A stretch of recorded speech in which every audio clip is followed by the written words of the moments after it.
தொடர்ந்து அடுத்த 15 நாட்கள் உலகியல் ஜோதிடப்படி என்ன நடக்கும் அப்படின்றத நம்ம நேயர்களுக்காக சொல்லிட்டு இருக்கோம். ஸோ இந்த மாதிரி நிறைய விஷயங்கள் அடுத்தடுத்து உங்களுடைய கணிப்பில் நீங்கள் சொன்னது நடக்கிறத பார்க்க முடியுது சார். நெக்ஸ்ட் 15 days என்ன நடக்க போகுது சார்? இது எல்லாமே நம்ம கிரகண அடிப்படையை வச்சு நம்ம ப்ரிடிக்ஷன் பண்ணுறோம். இதில் அடுத்தடுத்து என்ன நகரும் அப்படின்னா, பெரும்பாலும் இந்த அரசியல் ரீதியான பிரச்சனைகள் அதிகம் பூதாகரமாக ஆக போகுது.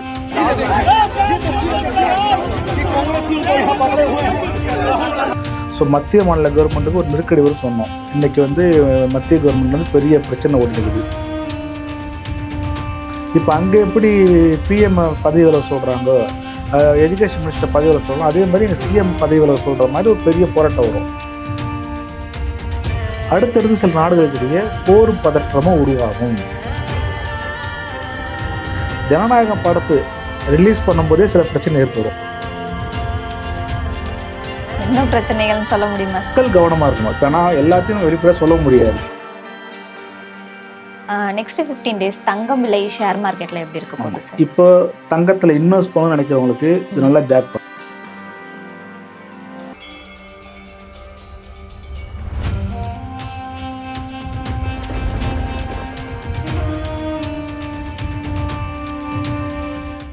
தமிழ் பக்தி நேயர்களுக்கு வணக்கம். இன்றைய நேர்காணல்ல உலகியல் ஜோதிடர் முருகன் துணை பாலு அவர்கள் நம்முடைய நினைச்சிருக்காங்க. பேசலாம்.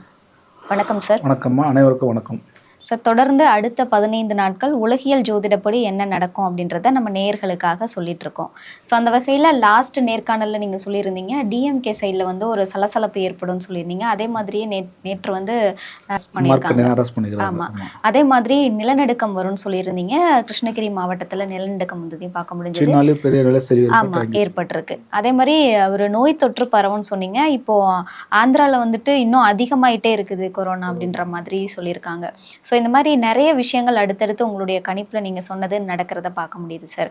நெக்ஸ்ட் 15 days என்ன நடக்க போகுது சார்? ஆமாம், இது எல்லாமே நம்ம கிரகண அடிப்படையை வச்சு நம்ம ப்ரிடிக்ஷன் பண்ணுறோம். ஏன் இந்த 15 நாள் அப்படின்னா, கிரக நகர்வுன்றது ஸ்லோவாக நகரும். சம்பவம் வந்து ஒரு சில நாள் நடக்கும், ஒரு சில 2 நாள் நடக்கும். ஸோ நம்ம அப்போ சொல்ல முடியால மினிமம் 15 days நம்ம எடுத்து சொல்கிறோம். அதன் அடிப்படையில் இப்போது சூரியன் மட்டும் தான் நகர்ந்து வந்துருக்குது. மிச்ச பிளானட் எல்லாமே நம்ம எல்லாம் இங்கே தான் இருக்குது. ஸோ இந்த சூரியனை மட்டும் நகர்த்தி அடுத்து என்ன நடக்க போகுதுன்றதை நம்ம சொல்கிறோம். இல்லை அடுத்தடுத்து என்ன நகரும் அப்படின்னா, பெரும்பாலும் இந்த அரசியல் ரீதியான பிரச்சனைகள் அதிகம் பூதாகரமாக ஆக போகுது. ஸோ மத்திய மாநில கவர்மெண்ட்டுக்கு ஒரு நெருக்கடி வரும் சொன்னோம். இன்றைக்கி வந்து மத்திய கவர்மெண்ட் வந்து பெரிய பிரச்சனை ஓடிக்குது. அதே மாதிரி மாநில கவர்மெண்ட்டும் நெருக்கடி வரணும். இப்போ மார்க்கண்டைய அரெஸ்ட் பண்ணலேருந்து இன்னைக்கு காலையிலேருந்து நியூஸ் பார்த்துவே பரபரப்பாக இருக்கும். இது திமுக பெருசாக கையில் எடுக்கும். அப்போ இந்த சூரியன் கடகம் வந்து இந்த கேதுவை தாண்டறதுக்குள்ளவே இந்த மத்திய மாநில அரசாங்கத்துக்குள்ளே மிகப்பெரிய நெருக்கடியை கொடுக்கும். இப்போ அங்கே எப்படி பிஎம் பதவி விலக சொல்கிறாங்க, எஜுகேஷன் மினிஸ்டர் பதவி விலக சொல்கிறோம், அதே மாதிரி எங்கள் சிஎம் பதவி விலக சொல்கிற மாதிரி ஒரு பெரிய போராட்டம் வரும். இந்த போராட்டம் இன்னும் பலப்படும்.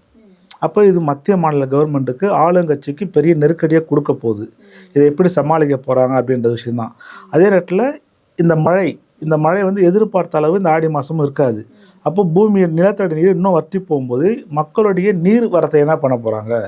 இதுக்கிட்ட மேகதாது பிரச்சனை பூதாகரமாக ஆகும். இதை எதிர்கட்சியும் சரி, இல்லை அதிமுகவும் சரி, இதை மிகப்பெரிய பூதாகரமாக எடுத்துன்னு போயிட்டு தமிழ்நாடு மக்களை எல்லாரையும் ஒரு வைப்பில் வைக்க போகிறாங்க. ஸோ ஒரு பரபரப்பான செய்திகள், பரபரப்பான சம்பவங்கள், அடுத்து யார் அரெஸ்ட் ஆவா, யார் என்ன நடக்கும் அப்படின்ற மாதிரியே போகும். ஏறக்குறைய துப்பாக்கி சம்பவம் பொதுமக்களிடையே கூட இதை பயன்படுத்துவாங்க. அதை ரப்பர் கொண்டு பயன்படுத்துறதாகலாம், இல்லை தவறி யாராவது இறக்குறதாகலாம். இந்த மாதிரி சம்பவம்லாம் அடுத்தடுத்துன்றது ஏறக்குறைய இது எப்படின்னா, இந்த சூரிய கிரகணம் வரப்போகுது. இப்போ ஒரு சூரிய கிரகணமும் அதுக்கு முன்னாடி ஒரு வால் நட்சத்திரம் அல்லது எரிக்கலவனோ பூமியில் தோன்றும். இது 2 இன்சிடெண்ட்டும் சில நாடுகளுக்கு தொல்லையை கொடுக்க போகுது.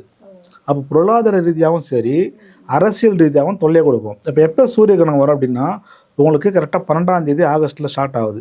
அதுக்கு 10 நாள் முன்னாடியே சில பிரச்சனைகள் வந்து நமக்கு இன்டிமேட் பண்ணணும். அந்த இன்டிமேட் பண்ணோம், அதுக்கு அடுத்ததோ இல்லை முன்னாடியோ வால் நட்சத்திரம் இல்லைன்னா எரிகலவனும் பூமியில் தோன்றும். இது 2மே என்னன்னா ஆளுங்கட்சிக்கு, இது ஏன்னா உலகத்தில் எங்கேனாலும் எடுத்துக்கலாம். அப்போ இது எங்கெங்கே வரும்னு அடுத்த சொல்கிறேன் எந்த நாடுன்னு. முக்கியமாக இந்தியாவில் இருக்கிற ஆளுங்கட்சிக்கும் தமிழ்நாட்டில் இருக்கிற ஆளுங்கட்சிக்கும் மிகப்பெரிய நெருக்கடியை கொடுக்கும். புதுவகை நோய் ஒன்று உருவாகும். August 12 sir. ஆமாம், ஆகஸ்ட் 12 ஒரு சூரிய கிரகணம் வருது உங்களுக்கு. அந்த சூரிய கிரகணத்தினால நிகழப்போகிற சம்பவம். ஆனால் இப்போ இது வந்து இந்தியாவில் தெரிய போகிறதில்ல. இந்தியாவில் தெரியலனாலும் அதனுடைய பிரச்சனைகள் இங்கே காட்டும். அப்போ புதிய வகை நோய் தொற்று இது இந்தியாவில் இருக்கலாம், இல்லை ஃப்ரான்ஸு, கிரீஸு, அண்டார்டிகா இந்த மாதிரி பகுதி சில இடத்துலலாம் இதனுடைய வீரியம் அதிகமாக இருக்கும். ஸோ இதனாலேயும் மக்கள் பயத்துக்குள்ளாக மறுபடியும் லாக்டவுன் வந்துட்டு போகுது அப்படின்ட்டு. பட் லாக்டவுன்லாம் வராது. இதனால் சில நோய் கிருமிகள் பரவுன்றது தான் பொதுவான விதி. இதனால் மக்கள் உயிரிழப்பாங்கன்னா ஸோ அதுக்கு நீங்கள் போக தேவையில்லை. அடுத்தடுத்து சில நாடுகளுக்கிடையே போரும் பதற்றமும் உருவாகும். ஸோ இதனால் பொருளாதாரம் மிகப்பெரிய மந்தத்தை சந்திக்கக்கூடிய நாட்களாக தான் அது அடுத்த கிரக நகர்வுகள் எல்லாமே. ஸோ அடுத்து பொருளாதார ரீதியாகவும் பொலிட்டிக்கல் ரீதியாகவும் பெரிய மாற்றத்தை பார்க்க போகிறோம் நம்ம. Okay sir.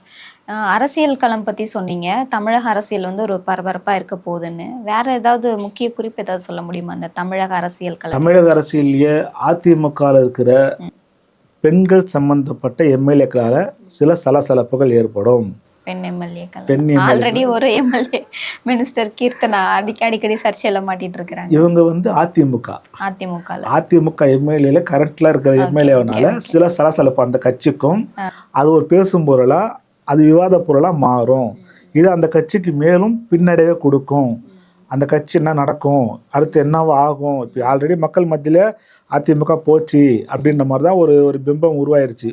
ஒரு 6 எம்எல்ஏ 7 எம்எல்ஏ போனனாலாம் ஒரு கட்சி வந்து காலி ஆகாது. இதனால் அடுத்து புதுசாக இருக்கிறவங்களுக்கு வேலை செய்கிறதுக்கு ஒரு ஊக்கமாக இருக்கும். இருந்தாலும் அந்த எம்எல்ஏ வரும்போது இன்னும் மிகப்பெரிய ஒரு பிரளயம் ஏற்படும் அந்த கட்சி உள்ளார. ஸோ அவங்க அதிமுக அது சார்ந்த தலைமையாக இருக்கட்டும், அந்த கட்சி உறுப்பினராகட்டும் கொஞ்சம் கவனமாக கையாள்வது சிறப்பு. Okay sir. அடுத்தபடியாக அரசியல் தாண்டி சினிமா துறை, மருத்துவத்துறை இந்த மாதிரியான முக்கிய துறைகளில் ஏதாவது? சினிமா துறையிலும் ஒரு நடிகரோட பேச்சால் சில பிரச்சனை ஏற்படும். அதே மாதிரி ரொம்ப பிரசித்தி பெற்ற ஒரு சிரிப்பு சார்ந்த நடிகர், அவருக்கு ஒரு உடல்நிலை ஒரு பிரச்சனை வரும். ஸோ அதாவது சிரிப்புத்துறை சார்ந்த அது சினிமா துறையும் இருக்கலாம், சின்ன திரையும் இருக்கலாம். இந்த 2 துறையில காமெடிக்கு ஒரு கண்டத்தை கொடுக்குற காலகட்டமாக தான் இருக்குது அவருக்கு. அதே மாதிரி ஒரு அரசியல் ஒரு நடிகர் பேச்சினால மீண்டும் ஒரு சலசலப்பு ஏற்படும். ஏற்கனவே மகேந்திர பேசி ஒரு பிரச்சனை வந்தது, அதுக்கப்புறம் லாகவரான்ஸ் பேச்சு ஒரு பிரச்சனை வந்தது. அதே மாதிரி மறுபடியும் ஒரு சினிமா துறை சார்ந்தவரால் ஒரு பேச்சால் ஒரு சலசலப்பு ஏற்படும். அதுவும் இந்த ஆளுங்கட்சிக்கு ஒரு பின்னடை கொடுக்கும். ஜனநாயகம் படத்தை ரிலீஸ் பண்ணும்போதே சில பிரச்சனை ஏற்படும். என்ன பிரச்சனைகள்னு சொல்ல முடியுமா சார் குறிப்பா? மக்கள் கவனமா இருக்கணும். இப்போ நான் எல்லாத்தையும் வெளிப்படையாக சொல்ல முடியாது, இது பொது மேடை, மக்கள் எல்லாரும் பார்க்குறாங்க. ஒருத்தர் பிடிச்சவங்க இருப்பாங்க, பிடிக்காம இருப்பாங்க. ஸோ கொஞ்சம் கவனமாக இருக்கிறது அப்படின்றது. ஏன்னா எப்பயுமே ஒரு ஆளுங்கட்சியை எதிர்கட்சி தாக்கும் அப்படின்றதான் ஒரு விதி. அது வந்து எழுதப்படாத விதி. அது எந்த ஆட்சி அமைஞ்சாலும் சரி எதிர்கட்சி அதை வேலை செய்யும், ஆளுங்கட்சியை வேலை செய்யும். ஸோ இது வந்து அவங்களுக்கு நெருக்கடியை கொடுக்கும் அது அவங்களுக்கு. ஸோ அந்த படம் ரிலீஸ் அப்போது சம்பவம் தவறெல்லாம் சம்பவம் நடக்கிறது, அதை காரணம் காட்டி சில விஷயம் நடக்கிறது. நம்ம ஏற்கனவே சொன்ன மாதிரியே இந்த சூரியன் வந்து துலாம் வீட்டை தாண்டுற மட்டுமே ஆளுங்கட்சிக்கு நெருக்கடியை கொடுக்கும். அடுத்த ஒரு பட்ஜெட்டில் இதனோட தாக்கங்கள்லாம் அதிகமாக இருக்கும். இப்போ அவர் கூட பாருங்கள், அந்த கட்சி சார்ந்தவர் கூட என்ன பண்ணிக்காருன்னா, மேகதாது அணையை கட்டாமல் எவ்வளோ பிரச்சனை நடக்குது, தஞ்சாவூரில் விவசாயங்களுக்கு டெல்டா மாவட்டத்தில் விவசாயங்களுக்கு தண்ணி இல்லாமல் இன்றைக்கி ரொம்ப கஷ்டப்படுறாங்க. இதெல்லாம் பற்றி கவலைப்படாமல் ஒரு அரசு வந்து சினிமாவுக்கு முக்கியத்துவம் கொடுக்குற மாதிரி பேச்செல்லாம் போயிட்டு இருக்குது. நம்ம எதிர்கட்சியாக இருக்கட்டும், இல்லை அதிமுக ஆகட்டும், இல்லை சமூக ஆர்வலராகட்டும், இவங்கெல்லாம் என்ன சொல்கிறோன்னா, டெல்டா மாவட்டம் தண்ணி இல்லை, தண்ணி கொண்டு வரத்துக்கு உண்டான வேலையை பார்க்காம இவங்க படம் ரிலீஸ் பண்ணுறதுன வேலையை பார்க்குறாங்க. இது வந்து ஒரு ஆரோக்கியமான அரசியலாக இருக்காது அப்படின்ற மாதிரி சொல்லும்போது இந்த படம் ரிலீஸ் ஆகும்போது அது சார்ந்த சர்ச்சைகள் அதிகமாகும். அப்போ டெல்டா மாவட்டமாக நம்ம என்ன சொன்ன மாதிரி தான், டெல்டா மாவட்டத்துக்கு தண்ணீர் பற்றாக்குறை. இப்போ நிறையா பேர் தற்கொலை பண்ணிக்கலாமான்ற அளவுக்கு அவங்களோட சிந்தனை போயிடுது. ஏன்னா இந்த ஆடி 18 தேடி வேதன்னு சொல்லிட்டு ஒரு பழமொழி இருக்குது. அப்போ இந்த ஆடி 18க்கு வர வேண்டிய நீர் வரத்து வரலன்னா அடுத்த வாட்டி நமக்கு சோறுக்கு என்ன பண்ணுவோம்? அப்போ கர்நாடகாவும் தண்ணி பற்றாக்குறை, அவங்களும் தரமாட்டேன்றாங்க. மத்திய கவர்மெண்ட்டும் மாநில கவர்மெண்ட்டும் செவி சாய்க்க மாட்டுது. ஸோ இதெல்லாமே ஒரு பிரச்சனை கலப்போம். அப்போ நம்ம ஆடி மாதம் நமக்கு வர வேண்டிய நீர் வரல. இதைத்தான் ஒரு அரசு கவனிக்கணும். இதை விட்டு ஒரு தன்னுடைய கட்சி தலைவர் படம் ரிலீஸ்க்காக அது முக்கியத்துவம் கொடுத்து பண்ணும்போது இதை வந்து மக்கள் அதிருப்தியாகவும் எதிர்கட்சி இது கையாளுற விதமும் அதுக்கேற்ற மாதிரி இப்போ அடுத்தடுத்து இந்த திமுக எம்எல்ஏக்கு அரெஸ்ட் ஆகுறது, இதை விட இன்னும் நிறைய பேர் அரெஸ்ட் ஆவாங்க, அடுத்தடுத்து அரெஸ்ட்லாம் ஆவாங்க. இதெல்லாமே மக்கள் மத்தியில் ஒரு பிரச்சனையை ஒரு சுமூகமான தீர்வு இல்லாமல் பொது சொத்தை நேசப்படுத்துறது இதெல்லாம் பண்ணும். இதெல்லாமே கிரகம் பண்ணக்கூடிய விஷயம் தான் அவங்களுக்கு.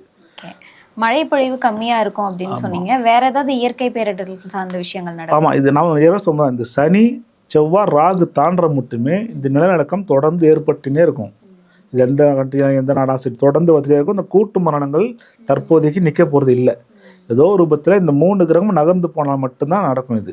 ஸோ நிப்பாட்டும். அது மட்டுமே இது தொடர்ந்து இந்த ரயில் விபத்துக்கள், இப்போ நம்ம லாஸ்ட் டைம் சொல்லிட்டு போனோம் கப்பல் விபத்துங்களோட சொன்னோம். இப்போ வியட்நாமில் வந்து ஒரு போட்டுக்கு வந்து கிட்டத்தட்ட ஒரு 50 பேர் இறந்தாங்க. அப்போது இதுதான் நடக்கும். அப்போ நம்ம சொன்ன மாதிரி இந்த கப்பல் விபத்துனா கப்பல் போட்டு எல்லாம் ஒன்று தான் ஏறக்குறைய. அப்போ நீர் சார்ந்த விபத்துக்கள். அப்போ இந்த கூட்டு மரணம்லாம் தொடர்ந்து நமக்கு அந்த கிரக இணைவு இருந்துக்கிட்டே இருக்குது. மக்கள் கவனமாக இருக்கிறதும் இந்த பொழுதுபோக்கு சம்மந்தப்பட்டதுக்கு கூட்டமாக போகாமல் இருக்கிறதுலாம் சிறப்பான விஷயங்கள். இது அரசியலில். அடுத்தது மருத்துவத்துறை சார்ந்த ஒரு மருத்துவரால் பிரச்சனை கொடுக்கும். அவர் தவறான சிகிச்சை கொடுத்து அதன் மூலயமா மக்கள் இந்த ரோட்டில் இறங்கி போராடுறது. அப்போ இந்த மருத்துவத்துறை சார்ந்த க்ரைம் ஒன்று வெளியே வரும். அவங்க பண்ண ஸ்கேம் ஒன்று வெளியே வரும். இதனால் மருத்துவத்துறைக்கு ஒரு அவப்பேரும், அந்த மருத்துவத்துறை சார்ந்த மினிஸ்டருக்கு அவப்பேரும் அப்படின்ற மாதிரி வரும். இது இந்நாள் முன்னாள் 2 பேருமே பொருந்தும் இது விதி. மருத்துவத்துறை சார்ந்த முன்னாள் திமுக அமைச்சராக இருக்கலாம், இல்லை இன்றைக்கி இருக்கிற அருண் அப்படின்னு அவருக்கும் இருக்கலாம். ஸோ யாருக்கோ ஒருத்தருக்கு ஒரு நெருக்கடியை கொடுக்க போகுது இந்த மருத்துவத்துறை சார்ந்த ஆட்களுக்கு. ஸோ அவங்களும் கவனமாக இருக்கணும். நெக்ஸ்ட் 15 days தங்கம் விலை ஷேர் மார்க்கெட்ல எப்படி இருக்க போகுது சார்? இப்போ தங்கத்தில் இன்வெஸ்ட் பண்ணணும்னு நினைக்கிறவங்களுக்கு இது நல்லா ஜாக்பாட். அப்போ குரு வந்து பூசத்தை நெருங்கிட்டாரு. பூசத்தை நெருங்கும் போது சனி வக்கரம் ஆவார். அப்போ இந்த சனி வக்கரமாகி பூசத்தை நெருங்க ஏறக்குறைய 1 லட்ச ரூபாய்க்கு வரும். அப்போ இன்னும் ஒரு 5000 7,000 மட்டும் குறையும் அடுத்த நாட்களில். பங்கு சந்தையிலும் அதே மாதிரி இறக்கும். அப்போ இனிமேல் நான் என்ன சொல்கிறேன்னா, நீங்கள் நகையை இன்வெஸ்ட் பண்ணாதீங்க. இது வந்து ஒரு செயற்கையாக தான் பண்ணுறாங்க இவங்க. இந்த இந்த இறக்கத்தை பண்ணி மக்கள் மத்தியில் தங்கத்தை விற்கிறதுக்கு உண்டான வேலை செய்கிறாங்க. அப்போ இனிமேல் வந்து தங்கம் குறைஞ்சிரும், தங்கத்துக்கு வேல்யூ இல்லாமல் போயிடுன்னு சொல்லிட்டு நம்மகிட்ட இருக்கிற தங்கத்தை விற்கிறதுக்கு உண்டான வேலையை தான் இந்த ஒரு இது பண்ணுது, சிஸ்டம் பண்ணுது. அப்போ அதுக்கேற்ற மாதிரி கிரக நகரும் இருக்குது. அப்போ கண்டிப்பாக 1 லட்சத்துக்கு கீழே ஏறக்குறைய 1 லட்சம் தொடும் அடுத்த 15 நாளில். தொட்டுட்டு அதுக்கப்புறம் அடுத்த இதில் பார்ப்போம். ஸோ தங்கத்துலேயும் ஷேர் மார்க்கெட்டையும் விலை குறையதுக்கான காலகட்டம் தான் அடுத்தடுத்து இருக்குது. உங்களோட ஜாதகத்தை பற்றி மேலே எதனா தகவல் வேணும், இல்லை உங்கள் ஜாதகத்தை டவுட் இருந்தால் கீழே தெரிய நம்பரை தொடர்பு கொள்ளுங்கள். நன்றிமா. அனைவருக்கும் முருகன் துணை.